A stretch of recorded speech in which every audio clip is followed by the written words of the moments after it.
Good evening সবাইকে। আজ হলো 10 জুলাই শুক্রবার।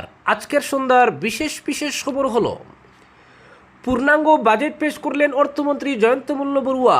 একাধিক বড় ঘোষণা।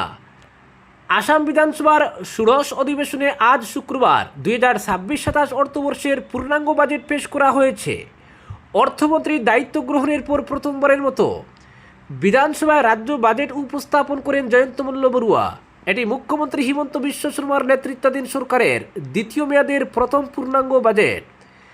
সাধারণত এপ্রিল মাসে বাজেট পেশ করা হলেও এবারের বিধানসভা নির্বাচন ও নতুন সরকার গঠনের কারণে জুলাই মাসে পূর্ণাঙ্গ বাজেট উপস্থাপন করা হয়। সকাল 11:10 বাজেট পেশ করেন অর্থমন্ত্রী। জনকল্যাণমূলক প্রকল্প, অবকাঠামো উন্নয়ন, শিল্প, কৃষি, শিক্ষা, স্বাস্থ্য ও কর্মসংস্থানের উপর বিশেষ গুরুত্ব দেওয়া হয়েছে এই বাজেটে। বাজেটের আর্থিক চিত্র। রাজস্ব খাতে ব্যয় ধরা হয়েছে 1,26,369.57 কোটি টাকা। বিশেষ মূলধনী ব্যয় 2,000 কোটি টাকা। মোট প্রকল্পিত ব্যয় 2,85,084.45 কোটি টাকা। চলতি বছরে আনুমানিক 3,225 কোটি টাকা উদ্ধৃত থাকার সম্ভাবনা। বছরের শুরুতে 3,444 কোটি টাকা ঘাটতি থাকায় অর্থবর্ষ শেষে ঘাটতি দাঁড়াবে 419 কোটি টাকা। রাজ্যের মোট অভ্যন্তরীণ উৎপাদনের 3% আর্থিক ঘাটতি লক্ষ্য নির্ধারণ করা হয়েছে। গুয়াহাটিতে রিং রোডের পাশ দিয়ে মেট্রো রেল লাইন নির্মাণের পরিকল্পনা নেওয়া হয়েছে। উপগ্রহ শহরগুলিকে যুক্ত করে যানজট কমানো এবং নগর উন্নয়ন ত্বরান্বিত করাই এই প্রকল্পের মূল লক্ষ্য।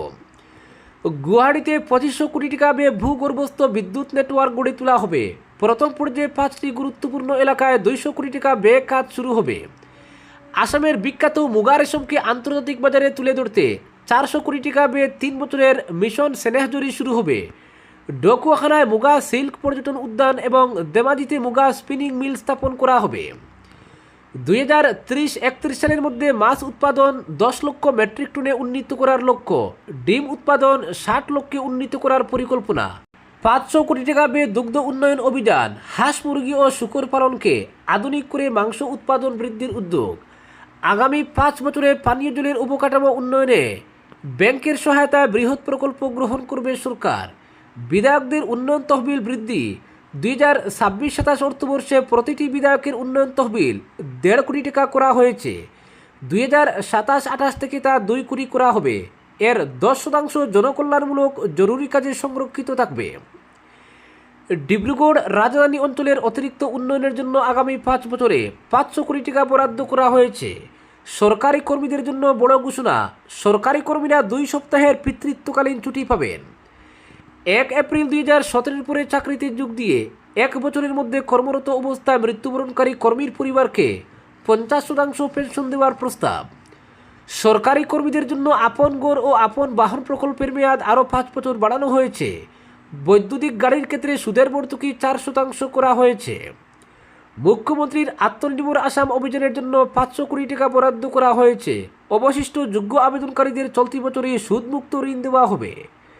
মিশন বসুন্ধরা 4.0 নতুন পর্যায়ে বরাক উপত্যকা, মরান, মটক, আহোম, চুতিয়া, কুচ রাজবংশী সহ অন্যান্য আদিবাসী জনগোষ্ঠীর ভূমির অধিকার নিশ্চিত করা হবে। অন্তত 3 প্রজন্ম ধরে আসামে বসবাসকারী পরিবারগুলিকে জমি বরাদ্দের সুযোগ দেওয়া হবে। আগামী 5 বছরে প্রতিটি জেলা একটি করে বিশ্ববিদ্যালয়, মেডিকেল কলেজ ও ইঞ্জিনিয়ারিং কলেজ গড়ে তোলার লক্ষ্য নির্ধারণ করা হয়েছে। প্রতিটি উপস্বাস্থ্য কেন্দ্রে একজন করে MBBS চিকিৎসক নিয়োগ করা হবে। তাদের সহায়তা করবেন ANM ও GNM কর্মীরা। এছাড়া বর্তমানে থাকা 14টি মেডিকেল কলেজের সঙ্গে আরও 14টি যুক্ত হয়ে মোট সংখ্যা 28-এ পৌঁছাবে। চা শিল্পের উন্নয়নে বিশেষ প্রণোদনা প্রকল্প চালু হবে। আসামের অর্থোডক্স ও বিশেষ শ্রেণীর চায়ের সঙ্গে মেচা চাকেও রপ্তানির আওতায় আনা হবে। সেচ ব্যবস্থায় 3,000 থেকে 4,000 কোটি টাকার প্রকল্প। বরাক, সুবনশিরি, মানাহ, কপিলি সহ একাধিক নদী থেকে খরার সময় সেচের জন্য উচ্চচাপ পাইপলাইন ভিত্তিক আধুনিক সেচ ব্যবস্থা গড়ে তোলা হবে। বড় অবকাঠামো প্রকল্প। গুয়াহাটি বিমানবন্দর থেকে জালুকবাড়ি পর্যন্ত এলিভেটেড করিডোর। মরিগাঁও ও দরংকে সংযুক্ত করে ব্রহ্মপুত্রের উপর নতুন সেতু। প্রকল্প ব্যয় 3,423 কোটি টাকা। 2027 সালের ডিসেম্বরের মধ্যে যোরহাট মাজুলি সেতুর নির্মাণ কাজ সম্পূর্ণ করার ঘোষণা। Kaziranga elevated corridor, Guwahati ring road, Baihata Tezpur 4 lane সড়ক সহ একাধিক সড়ক প্রকল্প বাস্তবায়ন করা হবে। এইচআইভি আক্রান্ত পরিবারের শিশু ও মহিলাদের 1 লক্ষ টাকা আর্থিক সহায়তা দেওয়া হবে। চলতি বছরে প্রায় 18,000 শিক্ষার্থী স্কুটি পেলেও আগামী শিক্ষাবর্ষ থেকে এই প্রকল্প বন্ধ করা হবে। পরিবর্তে নিযুত মহিলা ও নিযুত বাবু প্রকল্পকে আরও শক্তিশালী করা হবে। আগস্ট মাস থেকে আবার অরুণোদয় প্রকল্পের মাসিক আর্থিক সহায়তা শুরু হবে। রেশন কার্ডধারীরা মসুর ডাল ও চিনি পাবেন। ভোজ্য তেল নিয়ে সরকার ইতিবাচক সিদ্ধান্তের ইঙ্গিত দিয়েছে। আগের মেয়াদে 1.54 লক্ষ সরকারি চাকরি দেওয়ার পর এবার বিভিন্ন ক্ষেত্রে 2 লক্ষ নিয়োগের লক্ষ্য নির্ধারণ করেছে সরকার। এজন্য মুখ্য সচিবের নেতৃত্বে একটি টাস্ক ফোর্সও গঠন করা হয়েছে। রাজ্যে আরও 4টি নতুন মেডিকেল কলেজ স্থাপনের প্রস্তাব ঘোষণা করা হয়েছে। প্রস্তাবিত তালিকায় রয়েছে গোয়ালপাড়া, হাইলাকান্দি, হুজাই এবং বজালী জেলা। এই 4 জেলায় নতুন মেডিকেল কলেজ গড়ে তোলার পরিকল্পনা নেওয়া হয়েছে। অপরদিকে আসাম ত্রিপুরা 8 নং জাতীয় সড়কের বেহাল অবস্থার কোনো পরিবর্তন হয়নি সরকারের পালাবদলের পরও। কংগ্রেস সরকারের আমলে বিরোধী দল হিসেবে বিজেপির বিভিন্ন স্তরের কর্মকর্তারা রাস্তাঘাটের করুণ দশা ও জাতীয় সড়কের বেহাল অবস্থা পরিবর্তনের জন্য বারবার কঠোর আন্দোলন করেছিলেন। তাদের আন্দোলনে জনগণ সরকারের পরিবর্তন করে দেন। সরকারের পালাবদল হলেও জাতীয় সড়কগুলির কোনো পরিবর্তন হয়নি। দক্ষিণ করিমগঞ্জের নিলামবাজার থেকে বারোগ্রাম পর্যন্ত 8 নম্বর জাতীয় সড়কের উপরের গর্তের মিছিলগুলি দেখলে চোখ কপালে উঠবে। শুধু দক্ষিণ করিমগঞ্জে নয়, করিমগঞ্জ জেলার নাম পরিবর্তন করে সরকার শ্রীভূমি নামে রূপান্তরিত করলেও 8 নম্বর ও 37 নম্বর জাতীয় সড়ক সহ শহরের অন্যান্য রাস্তাগুলির দৈন্যদশা দেখলে মনে হয় এগুলি অভিভাবকহীন পড়ে রয়েছে। রাস্তাঘাটের বেহাল অবস্থার জন্য প্রায় সময়ই দুর্ঘটনা ঘটছে। বিরোধী দল কংগ্রেস ও এআইইউডিএফ সহ বিভিন্ন এলাকার ছাত্রছাত্রীরা আন্দোলন করলেও কোনো সাফল্য আসেনি। দক্ষিণ করিমগঞ্জের প্রাণকেন্দ্র নিলামবাজারের 8 নং জাতীয় সড়কে বিজেপি নেত্রী শিপ্রা গুনের নেতৃত্বে বিজেপি সংগঠনের কর্মকর্তারা হালিচারা রোপণ করে প্রতিবাদ সাব্যস্ত করেছিলেন। জনগণ স্থানে স্থানে বিরোধী দলের আন্দোলন ডাকে সাড়া দিয়ে সরকার পরিবর্তন করতে আগ্রহী হয়ে শেষ পর্যন্ত সরকার পরিবর্তন করতে সক্ষম হয়েছিলেন। এরপর কেন্দ্র রাজ্যে তৃতীয়বারের মতো বিজেপি ক্ষমতায় এলেও রাস্তাঘাট সহ উন্নয়নে তেমন কোনো পরিবর্তন হয়নি বলে বিরোধী দলের কর্মকর্তারা অভিমত প্রকাশ করেছেন। উল্লেখ্য, দক্ষিণ করিমগঞ্জের প্রাণকেন্দ্র বৃহত্তর নিলামবাজার এলাকার স্বার্থে প্রায় বছরখানেক থেকে নিলামবাজার যাত্রাপুর রোডের জলমগ্ন করুণ দশার আজ পর্যন্ত লাঘব হয়নি। যাত্রাপুর রোডে নিলামবাজার সার্কল অফিস, ভেটেরিনারি হাসপাতাল, নিলামবাজার প্রাথমিক স্কুল, মন্দির, মসজিদ, শুধু তাই নয়, প্রায় 10 থেকে 12টি গ্রামের কয়েক সহস্রাধিক জনসাধারণের চলাচলের জীবনরেখা এই রাস্তার জল নিষ্কাশনের সুবন্দোবস্ত না থাকায় চরম দুর্ভোগ পোহাতে হচ্ছে মানুষকে। অপরদিকে দুরারোগ্যে আক্রান্তরা আবেদন করলেই রেশন কার্ড, ঘোষণা মন্ত্রীর। রাষ্ট্রীয় খাদ্য সুরক্ষা আইন 2013-র অধীনে চলতি বছরের জুলাই পর্যন্ত রাজ্যে 70,31,300টি পরিবারের রেশন কার্ড রয়েছে। 2,48,64,157 জনকে রেশন কার্ডের আওতায় নিয়ে আসা হয়েছে। বিধায়ক আব্দুল সুবহান আলী সরকারের এক প্রশ্নের জবাবে বিধানসভায় একথা জানান মন্ত্রী কৌশিক। তিনি বলেন, 2011 সালের আদমশুমারির পর 2.51 কোটির ক্যাপিং হয়েছে। পরবর্তী জনগণনা শেষ হওয়ার পর ক্যাপিং বৃদ্ধি করা হলে আরও বেশি মানুষকে রেশন কার্ডের আওতায় নিয়ে আসা সম্ভব হবে। তিনি জানান, হিমন্ত বিশ্ব শর্মা সরকারের প্রথম কার্যকালে রেশন কার্ডের তালিকা থেকে 60 লক্ষ সুবিধাপ্রাপকের নাম বাদ দেওয়া হয়েছিল। এরপর প্রথম পর্যায়ে 45 লক্ষ এবং দ্বিতীয় পর্যায়ে 19 লক্ষ মানুষের নাম রেশন কার্ডের তালিকায় অন্তর্ভুক্ত করা হয়। এখানেই শেষ নয়, তৃতীয় পর্যায়ে প্রতিটি বিধানসভা কেন্দ্র থেকে আরও 4,000 করে মানুষের নাম তালিকায় অন্তর্ভুক্ত করার প্রক্রিয়া শেষ হয়েছে। এরপরও যদি কোনো যোগ্য ব্যক্তি বঞ্চিত হন, তাহলে পরবর্তী পর্যায়ে সিদ্ধান্ত গ্রহণ করে তার নাম তালিকায় অন্তর্ভুক্ত করা হবে। এদিকে বিধায়ক জাকির হোসেন শিকদারের এক প্রশ্নের জবাবে মন্ত্রী বলেন, ক্যান্সার বা অন্যান্য দুরারোগ্য রোগে আক্রান্ত যে কেউ রেশন কার্ডের জন্য জেলা কমিশনারের কাছে আবেদন করতে পারবেন।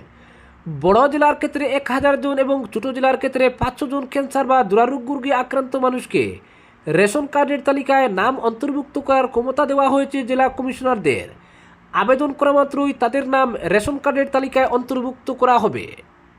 অপরদিকে সরকারি চাকরি ও 10 কোটির সম্পত্তির লোভে নিজের মাকেই খুন, গ্রেফতার মেয়ে। 10 কোটির সম্পত্তি আর বাবার সরকারি চাকরি, এই দুটোর লোভে জন্মদাত্রী মাকে দুনিয়া থেকে সরিয়ে দিল নিজের মেয়ে। রাজস্থানের জয়পুরের এয়ারপোর্ট কলোনিতে ঘটে যাওয়া এই নৃশংস হত্যাকাণ্ডটি স্তব্ধ করে দিয়েছে গোটা এলাকাকে। খুনের পর ঘটনাটিকে স্রেফ একটি সড়ক দুর্ঘটনা বলে চালিয়ে দেওয়ার চেষ্টা করা হয়েছিল। তবে পুলিশের কড়া নজরদারি ও সিসিটিভি ফুটেজের জেরে শেষ রক্ষা হলো না।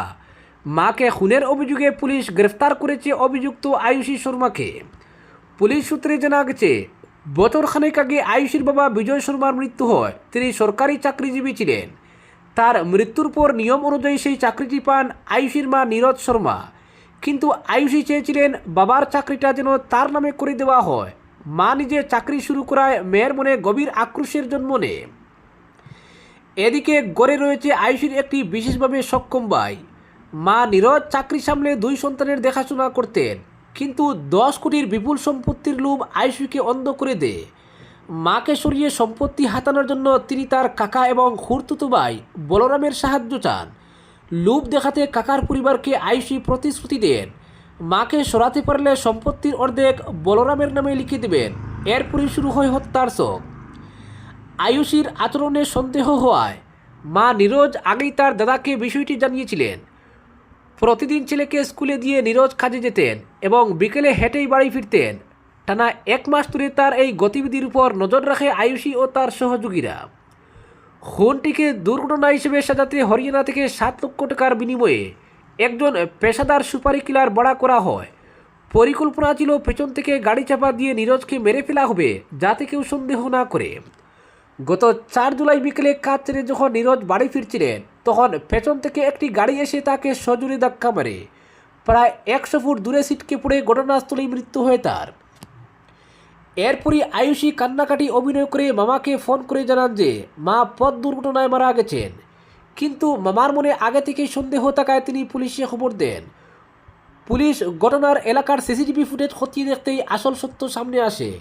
দেখা যায় নীরজ রাস্তার ধার দিয়ে হাঁটছিলেন এবং একটি গাড়ি ইচ্ছাকৃতভাবে পিছন থেকে এসে তাকে পিষে দিয়ে চলে যায়। আরও আশ্চর্যের বিষয়, ঘটনার সময় সিসিটিভি ফুটেজে আশেপাশে আয়ুষীকেও দেখা যায়। এরপরই পুলিশ আয়ুষীকে আটক করে জেরা শুরু করলে তিনি নিজের অপরাধ স্বীকার করেন। পুলিশ অভিযুক্ত কন্যাকে গ্রেফতার করেছে এবং এই ঘটনার সঙ্গে জড়িত বাকিদের খোঁজ চালাচ্ছে। আজকের বিশেষ সংবাদ এখানেই সমাপ্ত।